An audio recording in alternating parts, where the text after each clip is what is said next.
Welcome to the Fleet Success Show, a podcast dedicated to talking about the fundamentals, standards, and best practices that empower today's fleets to achieve fleet success. Let's get into the show. Welcome to episode number 5 of the Fleet Success Show. Joined today by my co-host, Jeff Jenkins. Welcome. Thank you. It's good to be here. We'll excuse Steve today. He's out on vacation, so hopefully having a good time with his family. But today we're talking about the fourth pillar of fleet success, risk management. Right? And for us, we had to define risk management as it's the proactive process of identifying, assessing, and controlling threats to the organization and its stakeholders. Right? And we really liked kind of the wording around this. Proactive was a big part of it. Yep. Right? We knew there was more to it than just, safety. And I think that's why we made it a broader category than just being safe. But doing the identifying, assessing, right, figuring out like how big of an impact is it, and then controlling it, right, making action, deciding if I'm going to do anything or not to address that threat, right? How severe is that threat? What can I do? Can I do anything? This is a huge topic because you don't know what you don't know, first of all. You can make these changes so you can identify something, you can assess it, you can try and control it. You don't know what that's going to prevent, which is a huge thing. When I was CEO, that's what we talk about. We talk about, okay, we're going to do something like cameras inside the trucks, for example. Mm-hmm. We're going to put cameras inside our trucks, and here's this huge expense we're going to go through. Drivers are not going to like it because they think it's an invasion of privacy, whatever the reasons may end up being. But what are we going to prevent and what are we going to save by doing that and putting that in there? And you just don't know. But what we decided is what we don't know is probably better off than what we do know, which is we want to change driver behavior and we want to eliminate risks by being able to identify whether we're at fault or not when something happens. And so, we added those in there, and it ended up being to where we actually reduced our safety costs by about 20% just by putting cameras in those trucks. But if we hadn't have done it, we don't know what it would have cost us or it wouldn't have cost us. So you have to weigh that out when you talk about risk management because you don't know what could happen, and really that's what you're working on trying to eliminate. Right. And something could happen, and it's only a matter of time, right? It's just sometimes you can't quantify the unquantifiable, right? Like it's a could or a might or a, like an alternate reality, right? You just don't know, but the possibility exists, right? And that's the whole idea of risk is it's a gamble. Yes. You could choose not to do something, but it's a gamble. And that's the whole definition of risk, right? And I like the idea, you have cameras in the trucks. I remember, watching some of the, we deal with driver eye cameras here. And so watching some of the training videos they have on that and you see, some of the drivers as they're going through and I know we as drivers are sometimes guilty of this, even outside of company vehicles, but hands-free driving, right? Distracted driving. We got kids screaming in the back, the cell phone's going off, we're looking at our cell phone and seeing, the inside cab view, invasion of privacy or not, but what a coaching tool that turns into about, hey, it beeps at you and says, hey, eyes on the road. It's that backseat driver that's just making you a better, safer driver. Jeff, what happens? You have your CDL, you get into an accident. What happens? Well, one, you have to do a drug test right away. Okay. Right. So that's the first thing is it's required by law. You have to do a drug test, right? You have to, get a hold of whoever's in charge, or safety person or whatever else. But that driver is also going to be put on leave for a period of time. And then depending on what the outcome of, I guess, an investigation or whatever, the driver either goes back to work or they're terminated based on what actions were taken. Yeah. Any chance, like anything happened to their license at all? They get marks or anything on the? It's just like a regular license. So you get into an accident, you can still end up losing if it's points, like that, just like your normal driver's license. Absolutely. And more than likely, what ends up happening though is you're just unhireable to companies. So we would always go and we'd look at someone's, their motor vehicle report, and you would see, hey, what accidents do they have? What's preventable? What's not preventable? And then you'd have to weigh that driver's history as whether it's a risk to your company or not, and you're going to hire them. That's the detriment, I think, when it comes to accidents or speeding tickets or whatever it may be to a driver. It's not necessarily what's going to happen right now, because you're either going to get fired or you're not going to get fired, but it's what happens down the road. Right. Most trucking companies are going to weigh very heavily what you're doing on the road and what you're cited for versus anything else. Right. And so as a driver, like I know we don't like the cameras in the cabs, but man, I'd almost be welcoming that. Hey, help me be a safer driver because it's going to help my career, right? It's going to help me, maintain a really good, clean driving record. I'm not going to have to worry about citations. I'm not going to have accidents. I'm not going to have things like that. It might still happen, but boy, wouldn't that be awesome if I get in an accident and the cameras, exonerate me, right? Or they say, hey, you're totally vindicated. You had your eyes on the road. You did everything you could have. That driver pulled right out in front of you. You had no chance of stopping your truck, right? Like, that seems like a pretty good exchange for me. It is, and if you have the right attitude and that's the perspective you take, it's great. It's the ones who are doing stuff they shouldn't be doing. They're the ones that, right? So when you've got a guy that says, oh, it's an invasion of privacy and I don't want this happening to me or whatever else, it's usually because they're doing what they shouldn't be doing. Right. They're texting, they're making phone calls, they're peeing in their bottles, they're looking back behind the cab, petting the dog, doing whatever it is they're doing in their truck. Yeah. That they shouldn't be doing. That if you have that camera facing you, all of a sudden it's like, okay, I'm a shitty driver. Right. And, maybe I shouldn't be driving trucks. Like I enjoy this, but exactly. I don't have the right attitude for this job. Yep. I think what's interesting, we talk about risk in trucking, and this applies to government fleets and corporate fleets and things like that. The idea is we're sitting here proactively trying to identify. This is an easy one to pick out because it's a huge piece of the trucking puzzle, right? But I think for our listeners, the big thing is to sit back and imagine, what if, right? When you're trying to identify risk, you can think about all the obvious ones, right? What if our drivers get into an accident? What if somebody has an accident while they're in the work bay, right? We have backing accidents all the time in the parking lot. You can already look and see, where are you having costs that are associated with, accidents, that are associated with injury, that are associated with, damaging events, right, to your fleet, to your operation, to your organization. And then just imagine, okay, well, what if this happens? What if this happens? And play it out, right? Don't do this for everything because you'll spend your entire day just playing out imaginary scenarios and you won't actually get anywhere.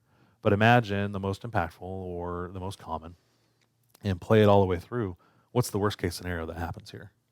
Right? Like what's the end result? What's the impact to the business if we have, a fatality while we're out driving? What's the impact to the business if we just have, a serious wreck versus a catastrophic wreck, right? What's the impact to the business if we have 20 back-in accidents in the parking lot, right? Are there little things we can do to mitigate some of that stuff?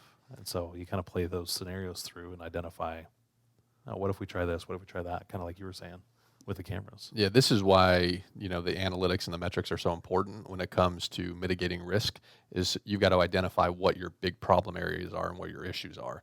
If you don't have that data collected, you're never going to be able to know what it is, and then you're not going to be able to take the steps to then control or try and prevent whatever it is that you've got going on.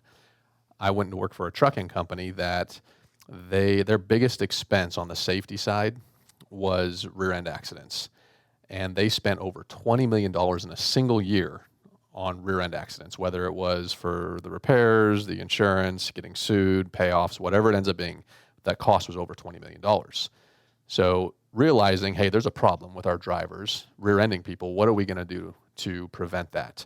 Well, the decision was made, let's go get some collision avoidance software, put it in our trucks so that when there may be a risk coming up to where we get too close to a vehicle or we're not paying attention, it's going to automatically brake for you, scare you to death as a driver the first time that happens, but it's going to brake for you and help eliminate that risk.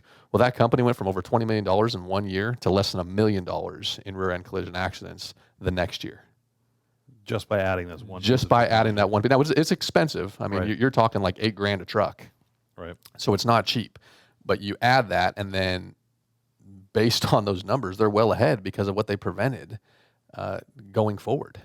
And they had the metrics. They knew what the problem was, right? We identified it. Then let's assess what it is. What can be our solutions? The solution is, hey, let's try this avoidance collision software in our trucks, and then went ahead and implemented it, and it turned out good. Yeah. Well, and I love that this is a case where it wasn't, we didn't know what we didn't know. We knew, hey, there's $20 million that we're putting aside for this. And there's a solution that we have to help prevent this, right? Mm-hmm. And it's, you do the cost analysis and you're like, yep, that's going to save us some money, right? And even if it didn't, what if, like you play this out again, what's that worst case scenario? A rear end collision ends up costing somebody their life. And now all of a sudden that lawsuit jeopardizes the company, right? And so at what point is it worth it? Well, it sounds like, it was easy to justify at 20 million. It's probably even easier if you go higher and higher, and then you have the immeasurable loss of life. But those are strategies to mitigate risk. I love the example I've seen with parking lots, right? The number one place for a fleet to have an accident is in their own parking lot. And it's almost always with another fleet vehicle because we don't check our, as we're backing out, we hit something. It happens all the time, right? It's not the catastrophic accident that's the most common. It's always in the parking lot. So what do? You create a back-end strategy. You say, hey, guys, we're going to create a policy, and it's going to be that everybody backs into their parking spot, and we will avoid a ton of collisions that way. It doesn't get rid of them all, but it gets rid of a lot of them. Yeah, it's super simple. It is simple. It's funny, you're talking about that, and I'm reflecting back on my early days when I was a much better person, apparently. When I was a missionary for my church, the policy is, for a Mormon missionary, is if you're in a car, one person has to stand behind the car and they have to wave someone back when they're backing out of a parking spot because they had so many issues with accidents, right? So when you see those crazy, when you see those crazy teenagers, one of them out there in a suit and tie and he's waving someone back out of a parking lot, and you think, man, that's stupid. Well, it's because they were mitigating a risk that they had prior to that. Yeah. Maybe all they needed to do was just say, hey, you just back into all your parking spots, right? They probably could have done, but they probably would have still hit somebody. It's teenagers. Right? They're teenagers. I think I've seen pictures of cars flying through the air over railroad tracks, so I mean, it's how do you mitigate some of those risks? We had fun in those cars, but here's a little tip for everybody. Do not buy a used car that used to be for missionaries. Right. So one of the things I like to think about, right, and this is an idea that comes from Jim Collins, right, and this is actually one of my favorite things is we're applying lessons that we learned in business and bringing it to the world of fleet, right? It's kind of the whole point of this podcast. And Jim Collins, great business author, great leadership author, wrote Good to Great, which is probably one of his most well-known books, but he has a whole series in this line, right? Good to Great has 2 or 3 sequels and a prequel, and they're all fantastic books. But one of them is called Great by Choice, right? And it talks about all the things that great companies have done, and it always compares them. Collins has a method, right? If you've never read his books, his method is always to compare what he calls matched pairs, right? And these matched pairs, one company versus another company who were born about the same time or were competing in similar industries, who were about the same size, and they grew to become, one of them grew to become a 10x company, 10 times the size of the other company, right? And they analyze what are the decisions they made, what strategies did they take, what were the key differentiators that made Microsoft so successful in the 90s versus Apple, or made Southwest Airlines so successful compared to Pacific Southwest Airlines. People are like Pacific Southwest, right? You got to be old to remember that one. But the idea is, how do you compare some of these companies to one another, and what decisions do they make?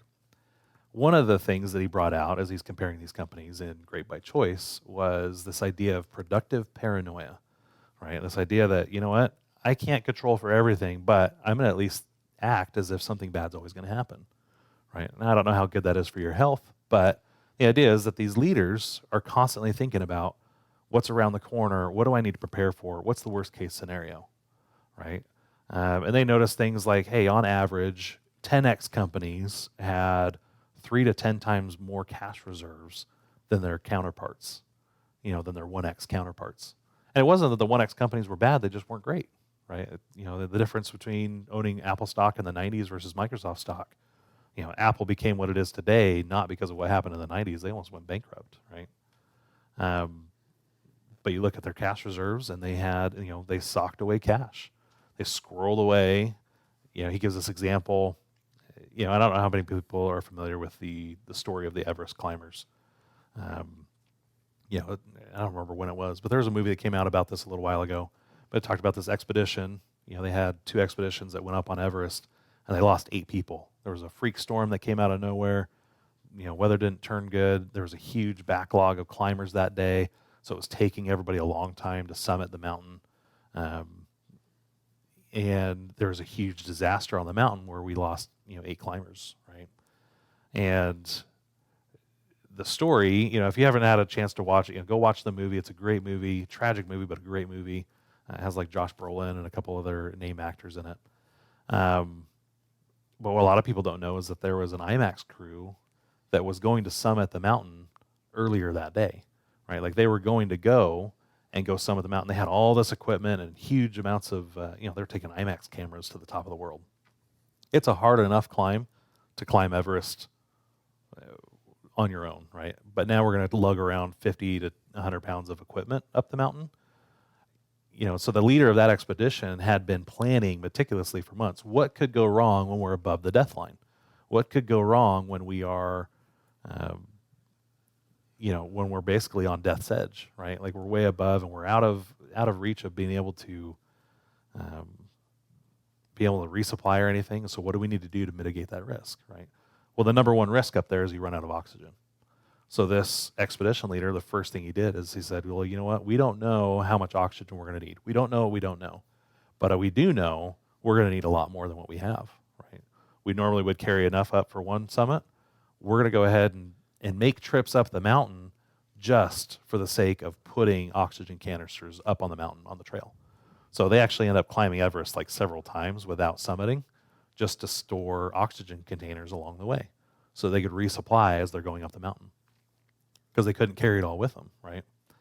And so they're socking away oxygen containers, and then the morning of, they're supposed to summit the mountain, they look down and they see like 50 to 100 people coming up the mountain, right? And the expedition leader immediately knows this is going to be a nightmare, right? Like they know that it's one person at a time on the Hillary step. It's one person at a time when you get, to some of those ropes, right? And there's a bottleneck up there before you hit the summit. And there's only a few hours, like there's only a good window, and the climbing season's only so long, right? So when people get a window, they all go and they all rush the mountain, right? Well, this expedition leader sees this happening and immediately is like, you know what? This is like the one time we could make this happen. He's got to make a go, no-go decision. He walks through productive paranoia. What's the worst case scenario, right? What's the death line risk? And the death line for Everest is if I go up, I'm at base camp 3, I go up to the next base camp, like we're above the death line. We can't stay there, right? We only have a certain window to stay up there. Seeing that huge backlog, knowing what they were going to be facing, he says the worst case scenario is that I lose my team, right? It's not worth the risk to get the shot, right? It's not worth the risk to get the camera shot of having an IMAX camera on top of Everest. And so he decides to pull the plug, right? They've spent millions of dollars on this expedition, millions, and he aborts. That's a big time decision. But in his mind, he says, you know what? The millions of dollars, it's not worth the risk of losing life, right? The shot's not worth it. Yep. Ironically enough, the expeditions that did go up ended up getting stuck. There was a huge freak storm that came. They had made decisions ahead of time. They always make decisions ahead of time about, hey, our turnaround window is here, right? If we haven't summited by 4 p.m., we don't summit. We go back down the mountain, right? Well, a couple of them decided that, hey, we're so close. We're right here. Let's go ahead and go past our window, right? And this is one of the famous parts about why 2 of them lost their lives that day, is because they went up late. Poor Doug Hansen, he'd been waiting for this moment for the rest of his life, and he couldn't do it again. This is it. His last chance. And so his guide, took pity on him, took him up the mountain, and ended up costing him his life because he did it. There's people that went up the mountain to try to rescue them, ended up costing their lives, right? The storm came out of nowhere. It wasn't like they knew it was going to happen, but they do know on Everest that storms come out of nowhere, right? So it's not like they didn't know that a storm could come out of nowhere. It's just we didn't know it was going to happen today. And the idea is that you analyze that risk and you figure out what is the worst thing that could happen and how likely is it to happen, right? And when you see a huge bottleneck of people, the IMAX expedition leader says, nope, this is the worst thing that can happen is we get stuck and we get killed because there's, storms that could come out of nowhere this time of year. The other leaders say, hey, this is our only shot. We're going to go for it. And they end up losing everything, right? How do you manage the deathline risk? How do you manage the risk that could kill the company, right? And those are the ones you have to take most seriously. And you have to do whatever you can to figure out how to keep a company from going under, how to keep your city from going bankrupt. How do you keep those deathline risks out of the picture? And this industry is just so unique that way. There's not a lot of industries where you have that deathline, right? When it comes to actual loss of life. When you talk about that now, obviously there's loss of company and money and everything else, but it's very, very rare that you've got industries that you actually will talk about loss of life. And how do you mitigate that? Because that's the most important thing. And I think it's a thing a lot of people struggle with. Yeah. And a lot of people they might minimize it a little bit. Well, nobody's going to die, right? Yep. And some fleet managers, you might look at that and say, well, we're working on trucks. We want to be somewhat safe, but we've never had, a serious accident in our shop. And they might dismiss it. They might say, oh, it'll never happen to us, right? I remember there was a county around here, that ended up having a huge tire accident, right? They were mounting a tire and it flew off the tire mounting machine. This thing went probably 2 or 3 stories, just 20, 30 feet in the air, ricocheted off of 2 things, hit the garage door, embedded itself into the ground, and knocked a guy's teeth out. I mean, it was serious. Like, they had some serious damage done to both technicians and to the shop. And you could have said before that, oh, man, I would never thought that could have happened, right? But if you've been around tire machines, you know how crazy dangerous those things can be, especially if you mismount a tire, and that's sometimes you got those covers you put on, you keep them from blowing off, right? Having a tire explosion. There's things that could happen. You got to figure out how serious are they when they do happen. Have you ever toured a paper plant? Yeah.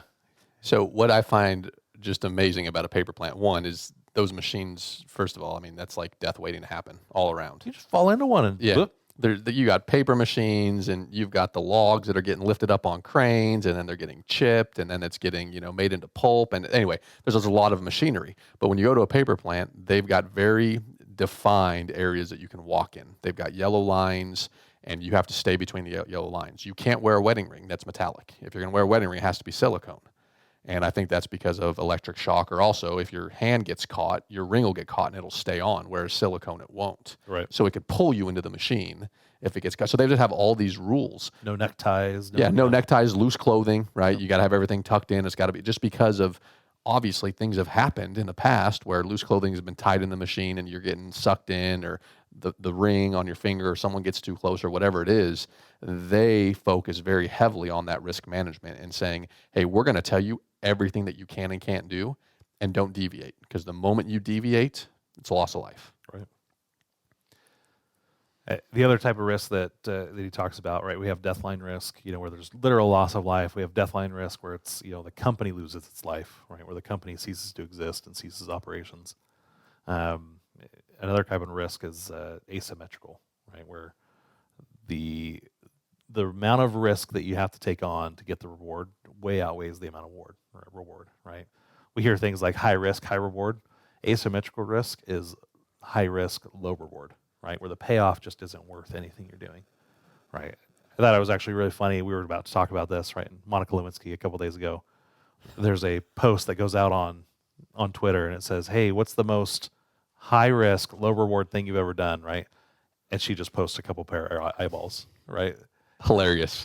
She won Twitter for the day. Yeah, but hilarious. It was perfect timing. I'm like, that's exactly it, right? That's asymmetrical risk. There's no benefit that comes out of that, and yet that's all you're ever going to be known for now, right? Like, the amount of risk with that decision, she recognizes that and everything, and she can have fun with it. But think about that in your own life, right? Like, what are the things that you're doing where the amount of risk you're taking, is it way worth the reward, right?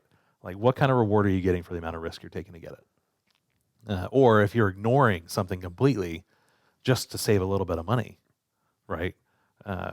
What does that look like? Because I've seen that before. We ignore a problem and we're like, I don't think that's ever going to happen. Well, great. Why are you ignoring the problem? Well, because it's going to cost us $10,000 to fix it. Well, okay, but what's the, so the low reward is you save $10,000. What's the risk? Well, the risk is we could shut down operations, right? Oops, like No that's brainer. asymmetrical risk, but sometimes we take such a short-term viewpoint on things that we don't think about the long-term results of a decision, right?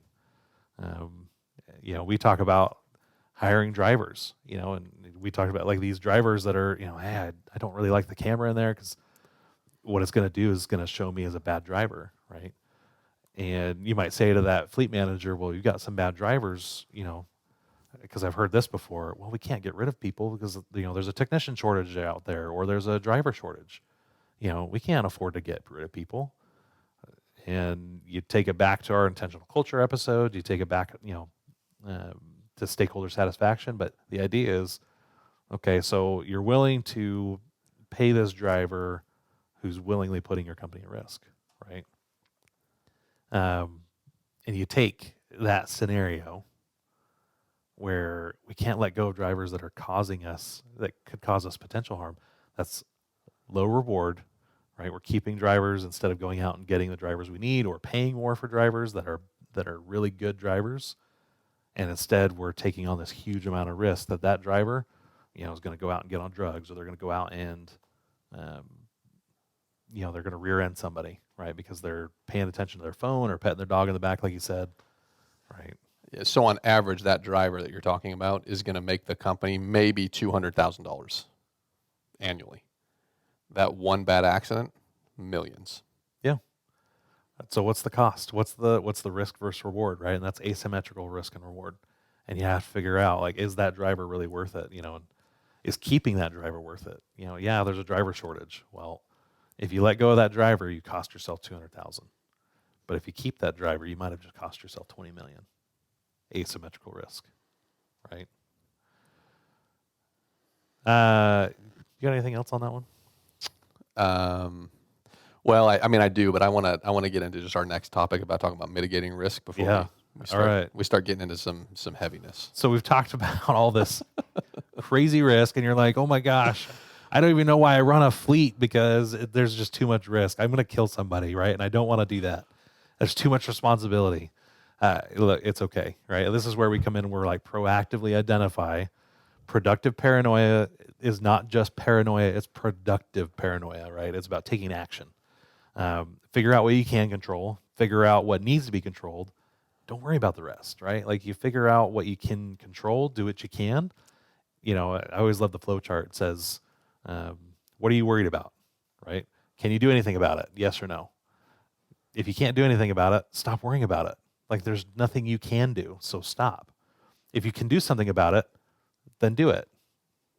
Don't worry about it anymore, right? Like there's, it's one of those two options. So as far as things you could do to help mitigate some of the risk you identify, obviously insurance is a form of risk mitigation, right? You're actually sharing the risk with the insurance company. That's their whole model, right? They charge you a premium with the idea that, if something ever catastrophic happens, they're going to cover you, right? That means going out and getting general business liability insurance, maybe getting some umbrella insurance, right?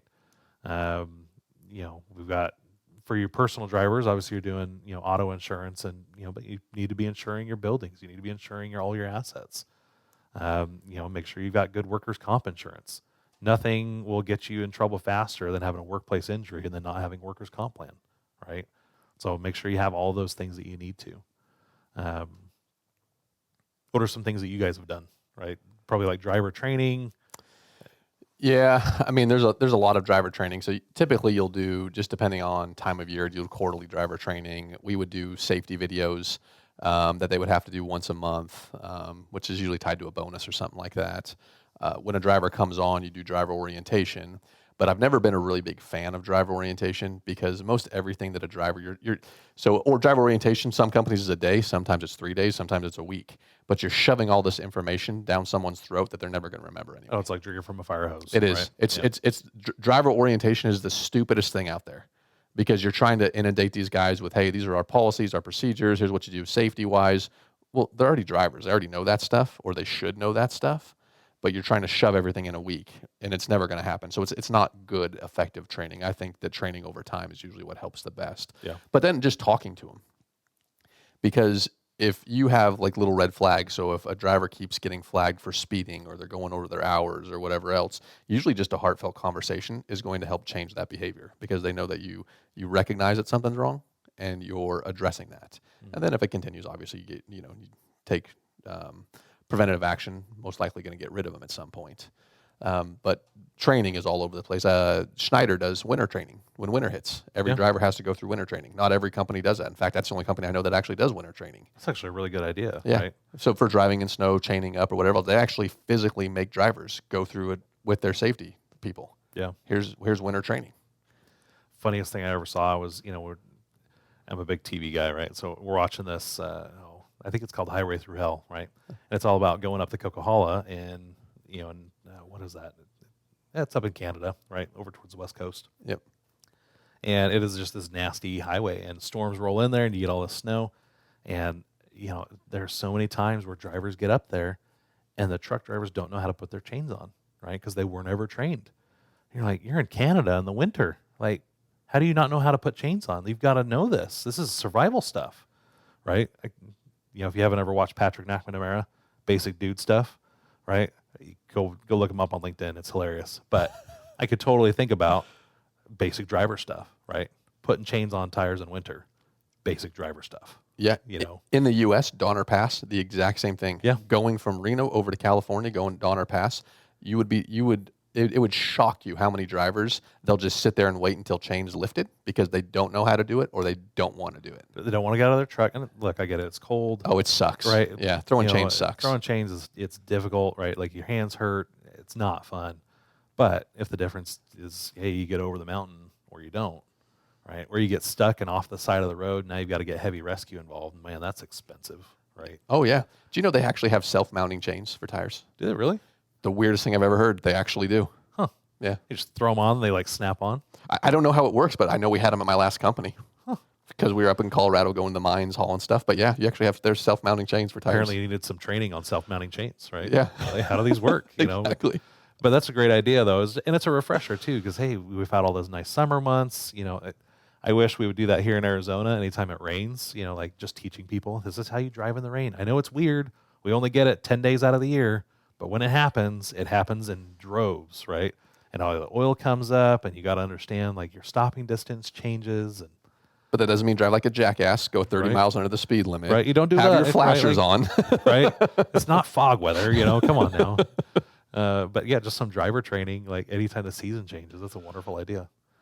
You mentioned collision avoidance. That's a terrific thing. A lot of the new cars are all coming with this huge safety feature. Yep.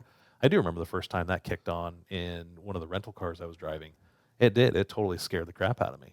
All of a sudden it's beeping at you and it's, like your car is jolting and you don't know what's happening other than your first reaction is I got to get my foot on the brake, and you realize I'm already braking before my foot ever got there. Yeah. There's a couple times I'll tell you, driving in my Jeep, and the brakes in that Jeep Cherokee were terrible, especially after I put the lift and the 33-inch tires on it. Absolutely atrocious, right?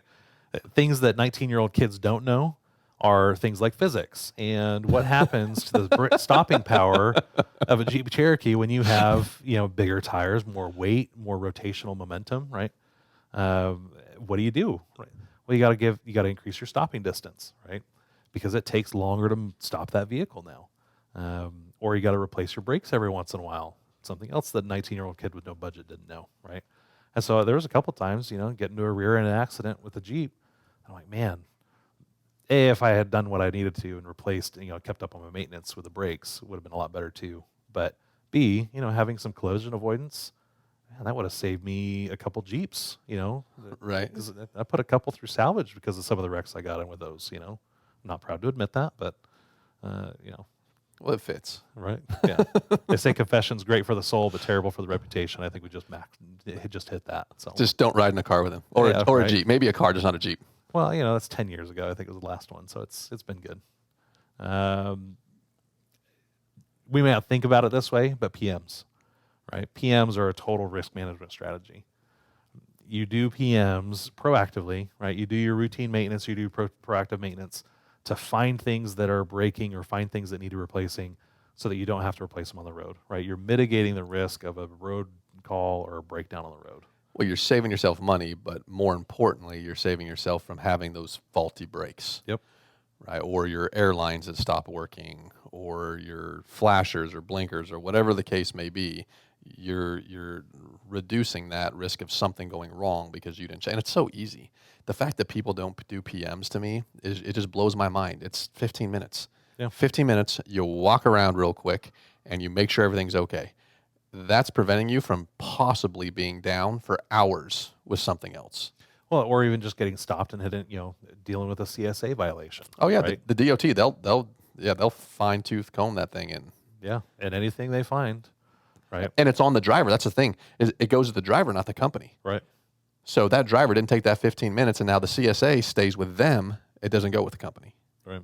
Well, I mean, technically it goes with both, but Hey, we can go look up Yeah. and see, if you ever want to know like what your CSA scores, you can go look that up. You can. Right. You can go Yep. see what your compliance scores look like. And if you're ever wondering, boy, what should I add to my inspection to make it more effective?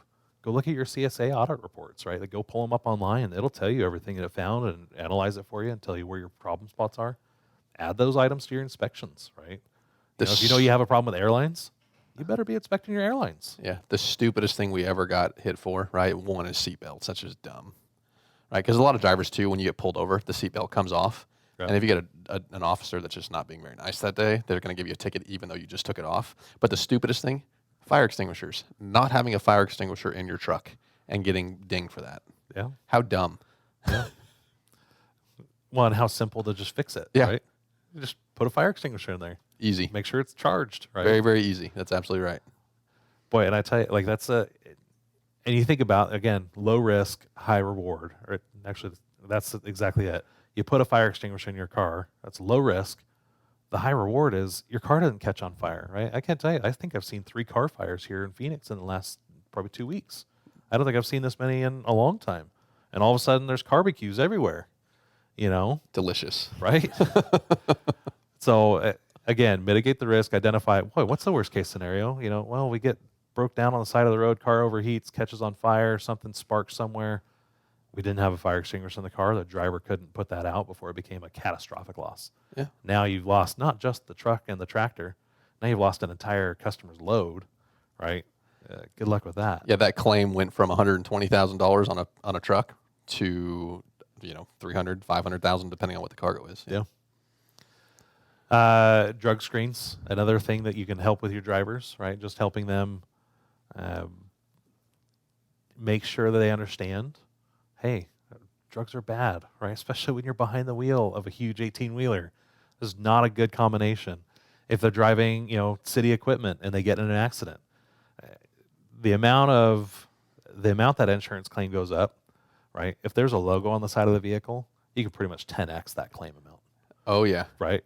If you get into a personal accident, it's one thing. You go into an accident with a company vehicle, it's like a target on the side of your vehicle, right? Some people aim for it. If I get in an accident with a county vehicle, well, now the county is going to have to pay out, right? And they usually will. Well, they will because you you pay out so that you don't increase your legal fees with your lawyers. That's what we would do. If it was something that was usually less than $100,000, we would just pay it out because whatever we were going to spend to fight it would be more with those legal fees. Yep. So you're always a target when you have that logo. You're absolutely right. It's absolutely ridiculous. So the idea is that, you're going to put drivers behind the wheel. They need to be responsible, right? And so doing drug screening, and not just at the time of hiring, you need to do drug screening throughout, right? And you got to have policies around that to make sure it's not discriminatory or anything. But you need to make sure that you have policies in place for drug use, right? A lot of places now marijuana is legal, but it doesn't mean that you can still drive under the influence, right? Alcohol is legal, but you can't drive with it. Same thing. DUI applies to both. Right? Mm-hmm. You got to make sure those policies are written, that it's established, hey, you can't do this while on the job or while driving, and you make drug screening a part of your safety culture, right? You do. And the DOT, they require trucking companies, if you have a CDL, you have to do random drug tests. So you have to randomly drug test, 10% of your fleet, 15% of your fleet. I think they just raised it. But you have to do a random on a certain percentage of your fleet. That doesn't always work, though. Not all the time, right? So a trucking company that I was running went under because of the fact that we had a driver who had a random drug test the week before he got into an accident. He rear-ended someone, killed a lady, permanently disabled her son, so that he's not a vegetable, but he's just not all there mentally anymore. And it's funny because I think anybody could have gotten in that accident. He crested a hill. The sun is in his eyes. That car is sitting in the highway waiting to turn just over this hill. Oh yeah. So he probably wouldn't have been able to avoid it regardless. But he was on cocaine. Jeez. He was on cocaine, even though he just had a random drug test, which he passed with flying colors the week before. Maybe he got that drug test and was like, "I'm good. Let's go on a bender." Right? And there's probably a lot of fault we could take on ourselves for different things, but we did what we were supposed to do, at least what was legally required by law. Well, what ended up happening is get sued. Insurance company drops us because of that lawsuit. Right. Don't get one other bid as far as insurance carriers, and it was quadruple the previous premium. The owners decided, you know what? We're just going to go out of business instead. Yeah. From one driver's actions. Yeah. And you look at that and say, okay, what's the risk mitigation, right? How could you have known? Well, you know that drivers, occasionally they're going to be driving impaired, right? So you do things like random drug screening. Now, you look at the legal side of that. Yeah, we did the legal minimum. Sometimes, for the listeners, legal minimum might not be enough. You might have to go above and beyond. So it might not be, maybe it's not random anymore. No, we do weekly drug tests right now. Sometimes it gets expensive. If you do them, you gotta be careful. If you do them yourself, if you're qualified to do them yourself, it's less expensive. But in hindsight on that guy, and really on any driver, right, the reason he was on cocaine is because he was tired. Just having a conversation with someone saying, "Hey, how are you feeling today? Yeah. Did you get enough sleep? Are you good to drive?" Right? You can ask questions, and they may lie to you. You don't know. So in my mind, the only thing we probably could have done is assess that driver a little bit more as far as having a conversation with him. And if we realized he was really tired, and he actually been up for 30 hours. Oh, wow. Not driving, but he'd been up for 30 hours. Right. We found out afterwards. So he took cocaine because he was tired. He needed a pick-me-up because he had to work. Right, and no-dose wasn't going to do it. No, absolutely not. So if we had known that he'd been up for 30 hours, guess what we would have done? We're not going to give you a load. Yeah. Why don't you take it easy today? Yeah, Go home. go sleep. Yeah. That's just crazy. It's all another thing you should be doing, right? And it'll help too, because you don't want somebody like this who's had this kind of history. Obviously, you see that in their CDL, but their background checks, right? You do background checks before you hire somebody. A lot of companies do this anyways, but you go out and you do a background check, think about it, you're hiring a financial person, you want to make sure that there's no white collar crime in their history, right? They're going to be trusted with the money. Well, it's the same thing. You're putting somebody behind the wheel of a vehicle, you want to make sure there's no driver issues. If you've got a technician that's coming in, you want to make sure that they're stable, that they've got, that they're good, right? Now, having said that, I do have several good programs where they actually try to rehabilitate ex-cons, right? They get out of prison, they've been released on good behavior, they were nonviolent offenders. And so some of these you take into consideration, and again, you look at the risk and you look at the reward.